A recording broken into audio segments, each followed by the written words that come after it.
compartilhe com seus amigos, dê like, se inscreva no canal. Salve Maria Imaculada sempre vire. Jesus a todos, o amor de Maria esteja em vossos corações, da qual foste chamados a ser um povo santo no Senhor.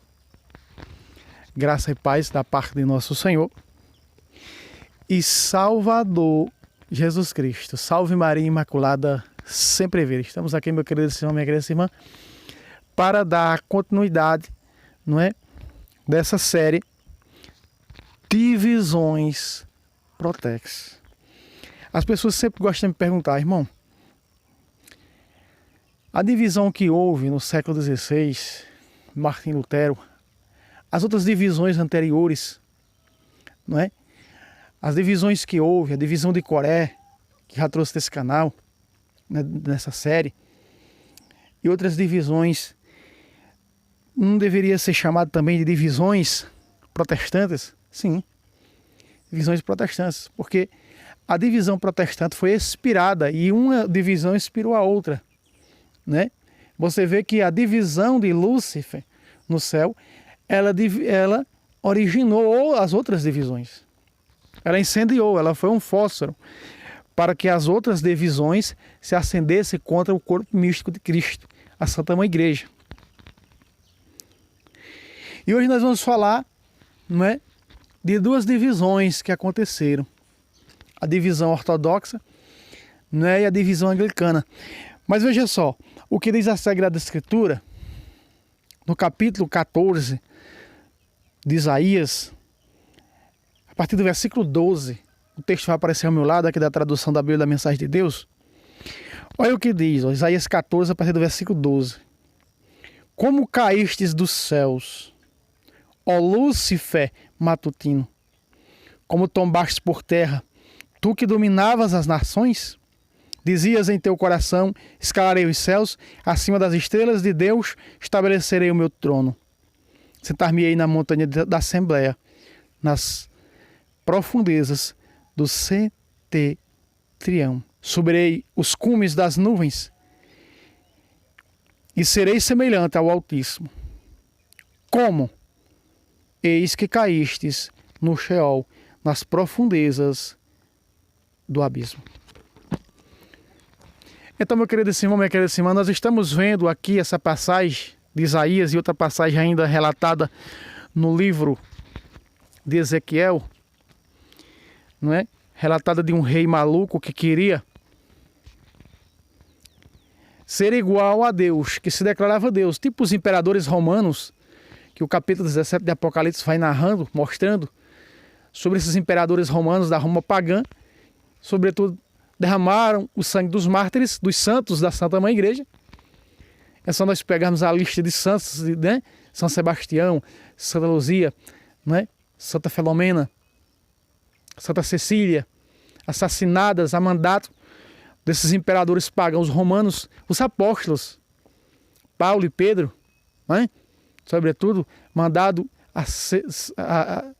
né? Que fosse assassinado a mandato de imperadores pagãos romanos. Então, meu querido irmão, nós vemos que no ano, então nós estamos vendo aqui que Satanás queria fazer o seu trono, ele se dividiu, deixou que o orgulho, a Bíblia da Ave Maria é mais clara, ela diz assim, da tradução da Ave Maria, deixastes que o orgulho predominasse ou entrasse no teu coração. Por isso te inchastes e te achastes semelhante ao Altíssimo. Deus fez Lúcifer, um anjo maravilhoso, um anjo de luz, e colocou sobre as montanhas de fogo, no cume da Assembleia, para dominar o que? A Assembleia na Bíblia nós vamos entender que é a igreja, sobretudo no relato do Novo Testamento. Assembleia, quando aparece Assembleia no Novo Testamento, cabe dentro do termo igreja, né? Como nós vemos relatado ali no capítulo 12, versículo 23 da Epístola aos Hebreus. Muito bem.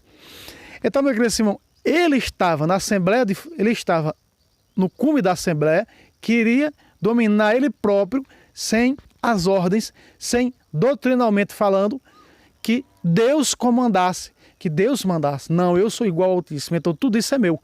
Se ele me deu ao meu controle, para que eu domine, para que eu, né, sobretudo, restabeleça graças e bênçãos sobre o cume da Assembleia, então eu sou igual a ele, porque é isso que ele faz. Veja, um anjo modelado, com certeza a imagem e semelhança do Altíssimo, porque os anjos, apesar de não terem corpos terrestres, mas celestes, como diz Paulo, na primeira carta aos Coríntios, uma coisa é os corpos celestes, diferente dos corpos terrestres, mas tem a mesma semelhança, não é? Presta atenção. Então ele disse, sou igual ao Altíssimo. Então o orgulho foi entrando no coração de Lúcifer. Entrou no seu interior, sou igual ao Altíssimo, não preciso seguir os seus mandatos, eu também sou o quê? Sou um Deus. E foi dessa maneira, meu querido irmão, que ele foi banido, nós vemos no capítulo 12 de Apocalipse. E dessa maneira, nós vemos que os divisores, e aí aconteceu essa divisão. Satanás dividiu os anjos, conquistou sobretudo as potestades do ar. Não é? Potestades do ar. Por isso nós vemos, meu querido irmão, muitas doenças transmissíveis pelo ar, não é? Doenças contagiosas. Por quê? Porque essa classe angélica, não é? Dos principados, os dominadores, os príncipes do ar, foram classes angélicas criadas por Deus para dominar, não é? Para, sobretudo, afugentar o mal do ser humano. E aí Lúcifer conquista uma terça parte dessas duas classes, os principados, né? E os dominadores do ar, a classe, e agora me fugiu da mente aqui, que está relatado em Efésios capítulo 6, a partir do versículo 11, né? Os dominadores. Então, essas potestades do ar, ele conquistam a terça parte. Por isso que nós vemos hoje tudo isso de enfermidades, que é transmitido pelo ar, que é transmitido... Então, tudo isso são coisas que vêm de onde? De Lúcifer, desses anjos rebeldes que ele conseguiu dividir, que conseguiu que eles ficassem do lado dele. Então, ele se achando Deus, se achando o dono da verdade, fez do que fez. Aconteceu a mesma coisa com as divisões. Eu já trouxe nesse canal, no capítulo 16 de Números, sobre a divisão de Coré, né? Então no ano, vamos falar no Novo Testamento, né? Então no ano 1554, presta atenção, a igreja era una, Ocidente e Oriente, ela era uma única, toda a igreja, universalmente falando, reconhecia o sucessor de Pedro, até o ano 1500, até o ano 1554, né? E aí o que acontece? Acontece que nos conselhos ecumênicos, não é? Primeiro, ficou claro que não existia num dos conselhos no século III, nos términos do século III, de Cartago, que não haveria salvação fora da Igreja Católica Universal, um concílio ecumênico. Muito bem. Os dogmas proclamados, começaram a surgir os dogmas. O Papa proclamava um dogma, muitos estudos em cima disso, então chegava à conclusão de que aquele dogma, né, ele era verdadeiro, era um dogma bíblico.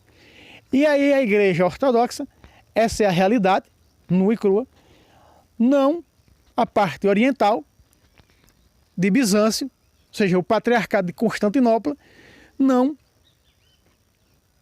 quis reconhecer os dogmas proclamados pelo sucessor de Pedro. Sobretudo os dogmas que vieram, não é? Sobre a Imaculada Conceição, o dogma do purgatório, não é? Então o que é que acontece? Também o dogma da Trindade, né? Tem a questão do dogma da Trindade, que Jesus procede, né?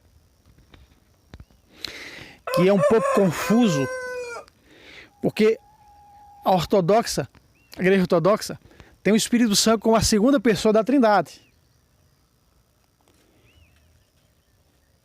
Já na igreja de Cristo, católica, o Espírito Santo é a terceira pessoa da Trindade. Cristo é a segunda pessoa da Santíssima Trindade. Então, meu querido irmão, começam a surgir várias coisas. O dogma do purgatório, também a igreja ortodoxa não acredita no purgatório. O dogma da Imaculada Conceição, ou seja, que a Virgem Maria é concebida sem o pecado original, também a igreja ortodoxa não crê que a Imaculada, no dogma da Imaculada Conceição. Então foram vários motivos que levaram a haver conflitos entre o patriarca de Constantinopla e o sucessor de Pedro, o Santo Padre e o Papa. Aí houve, no ano 1500, perdão, estou aqui com a revolta protestante na cabeça, no ano 1054, o Papa deixa uma carta no altar da igreja de Constantinopla, excomungando o patriarca de Constantinopla. E aí o patriarca de Constantinopla também excomungou o sucessor de Pedro. Só para lembrar que a igreja de Constantinopla, a igreja de Bizâncio, essa igreja, né, ela nasceu com uma pregação de Santo André, irmão de São Pedro. Todas as igrejas, as comunidades que estão sobre o fundamento por Cristo, sobre Pedro, e elas nasceram da pregação apostólica, elas são consideradas igrejas apostólicas que vieram dos apóstolos. Então são apostólicas, né? E também sobre a fundação da igreja. A igreja ortodoxa não crê que a igreja foi fundada sobre Pedro, que Pedro foi o líder dos apóstolos, que Pedro foi a cabeça dos apóstolos. Então ela não crê. Ela crê que Jesus fundou a igreja sobre os apóstolos. Sobretudo quando Paulo diz que as três colunas, Pedro, ou seja, Quefas, João e Tiago, acreditando que a fundação da igreja é sobre vários, foi sobre as cabeças apostólicas, e não sobre só um dos apóstolos. Citando aí 2, versículo 20 de Efésios, estáis edificados sobre o fundamento dos apóstolos. Mas esse fundamento dos apóstolos é mal interpretado por eles, porque o fundamento dos apóstolos quer dizer, se nós pertencemos à igreja que veio dos apóstolos, seja ela ocidental, seja ela oriental, de qual rito pertence, seja do rito copta, não é? Seja do rito bizantino, do rito sírico, do rito romano, entende? Mas dentro da igreja fundada por Cristo. Então, vários motivos levaram a haver essa excomunhão. O Papa de Roma excomungando o patriarca de Constantinopla e o patriarca de Constantinopla, não é? Excomungando, assim, o sucessor de Pedro, o Papa, se separando. Ou seja, a igreja católica apostólica, ortodoxa, rito bizantino, se separando da igreja ocidental, da igreja católica apostólica romana. Assim se separando. Não é? Depois houve uma aproximação e hoje nós conhecemos como o patriarca ecumênico, patriarca de Constantinopla. Houve uma aproximação muito grande. Resolveram aí, tanto o Papa como o patriarca de Constantinopla, né, cancelar essa excomunhão. Mas, e aí houve uma aproximação muito grande da igreja de Cristo, do sucessor de Pedro, por parte da igreja de Constantinopla, sobretudo do patriarcado de Constantinopla. Só não tem comunhão plena, como era antes do ano 1054. Era uma igreja una. E por causa dessa divisão, amados, o patriarca de Constantinopla, ele não conseguiu, porque ele não é o sucessor de Pedro, ele não conseguiu sustentar a igreja ortodoxa no mundo oriental. O que é que aconteceu? Aconteceu que em vários países a igreja ortodoxa se separou. Ela se dividiu, tornaram-se aí, acho que se eu não estou aqui enganado, 21 igrejas separadas. Se separaram. Em tal país, a igreja lá adaptou-se àquele país, a igreja ortodoxa àquele país, não é? A igreja greco-ortodoxa se separando de Constantinopla, a igreja copta ortodoxa se separando da ortodoxa de Constantinopla, né? A igreja ortodoxa russa, né? Que é a igreja ortodoxa russa, tem, né? E assim criando outros patriarcas, né? Criando outros patriarcas semelhantes ao patriarca de Constantinopla, que era o líder da igreja ortodoxa. Mas a própria igreja ortodoxa não reconheceu desses outros países a liderança desse patriarca, do patriarca de Constantinopla, de Bizâncio. Então o que acontece? A igreja ortodoxa russa cria um novo patriarca para comandar a igreja ortodoxa russa. E assim aconteceu em vários países. Para você ter uma ideia, amados, a prova de que ele, o patriarca, não é o sucessor de Pedro, e sim o sucessor de Pedro é o Papa. E com isso, da parte ocidental, não se dividiu.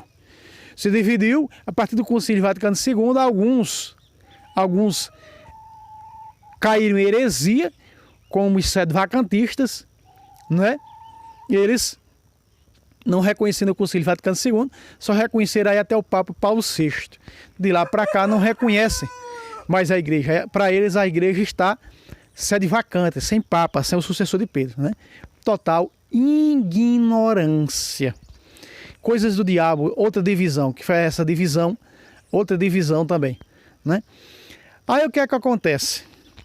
No ano 1534, o rei Henrique VIII da Inglaterra queria dominar a Igreja Católica da Inglaterra. Sobretudo, quando ele dirigiu-se ao Papa Clemente, se eu não estou aqui enganado, Clemente VII, queria, agora falando da divisão anglicana, protestante e anglicana, queria que o Papa desse a nulidade do seu primeiro casamento para ele se casar com a segunda mulher.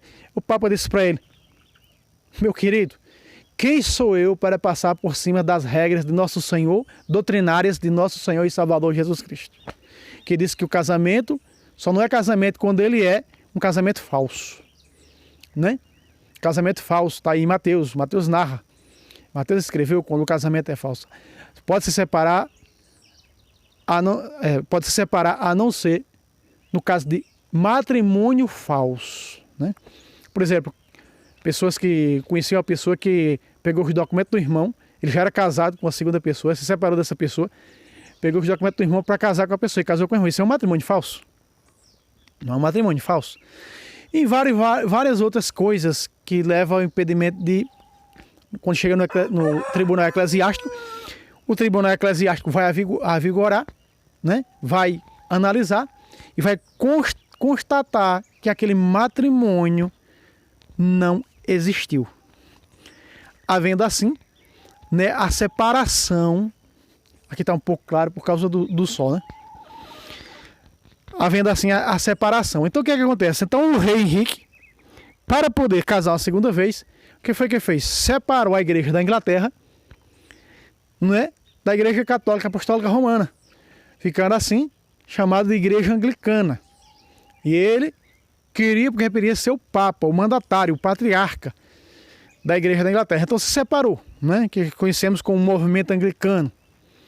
Esse movimento anglicano era semelhante à igreja católica apostólica romana. Com a morte, né, com a morte do rei Henrique, se separando, claro, já está separada, né, a igreja da Inglaterra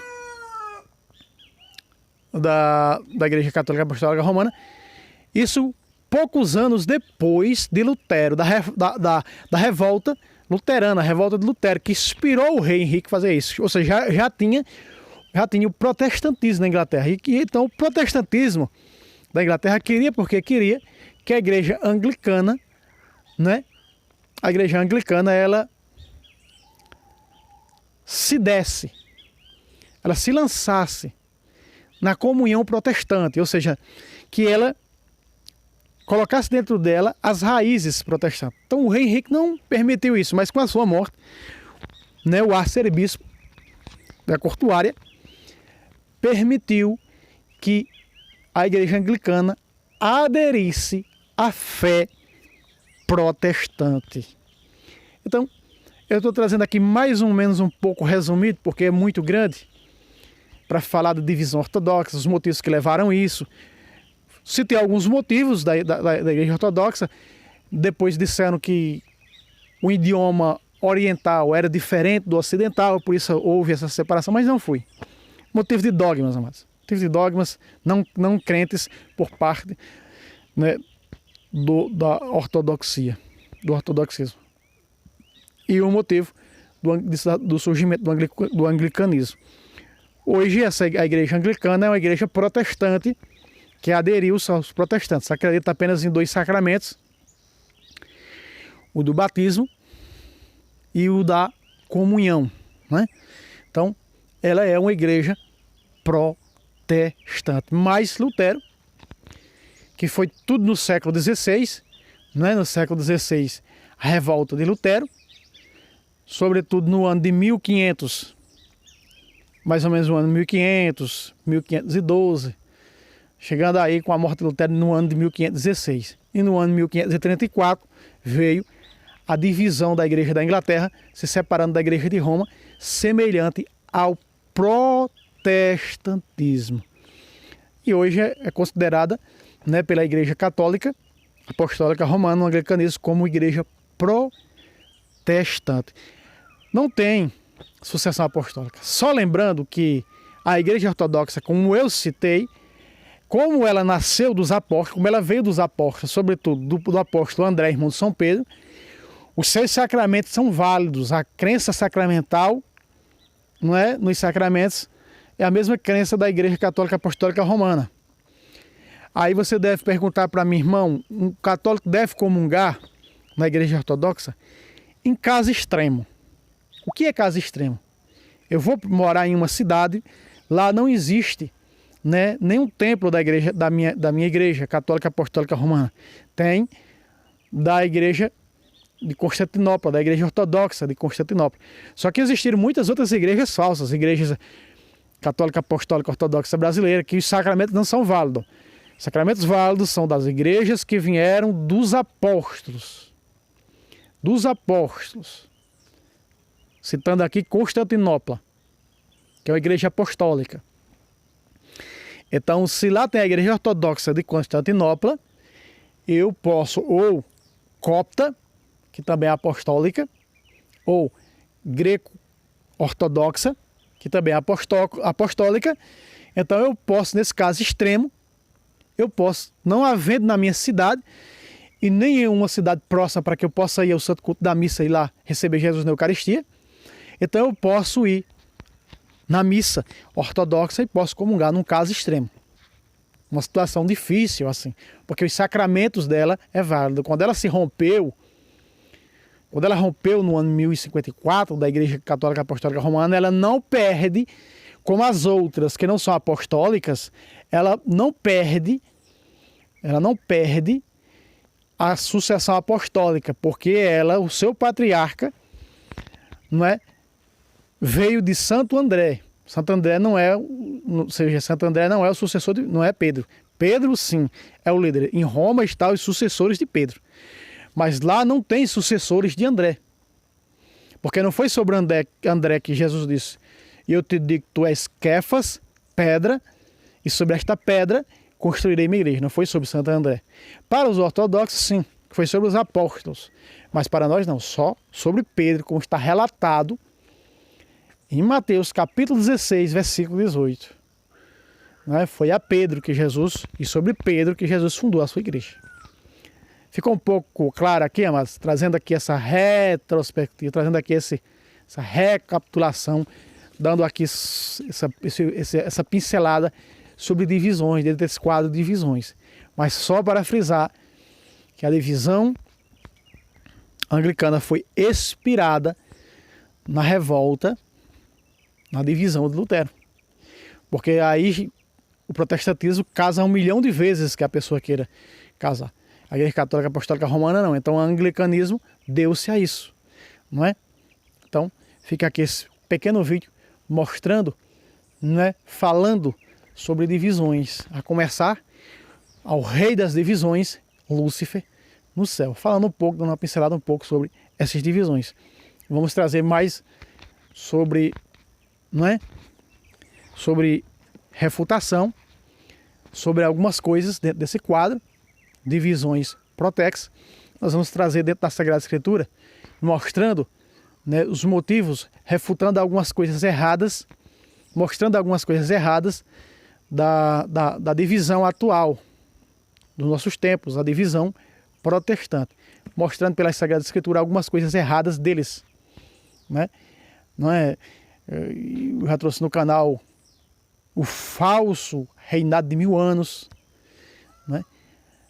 Já trouxe mostrando nesse canal também a falsidade, a falsa crença da segunda ressurreição.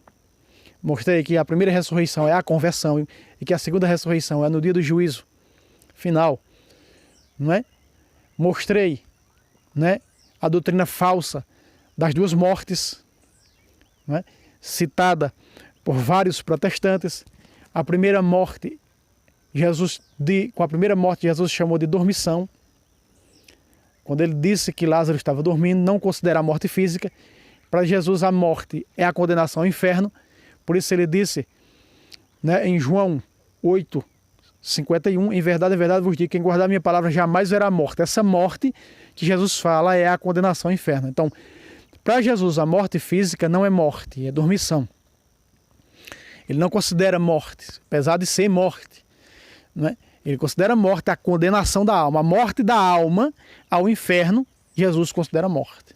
Certo, meu querido irmão? Então fica aqui esse vídeo. Se inscreva, dê o like e até o próximo vídeo, se Deus quiser. Salve Roma, salve Maria Imaculada, sempre vive.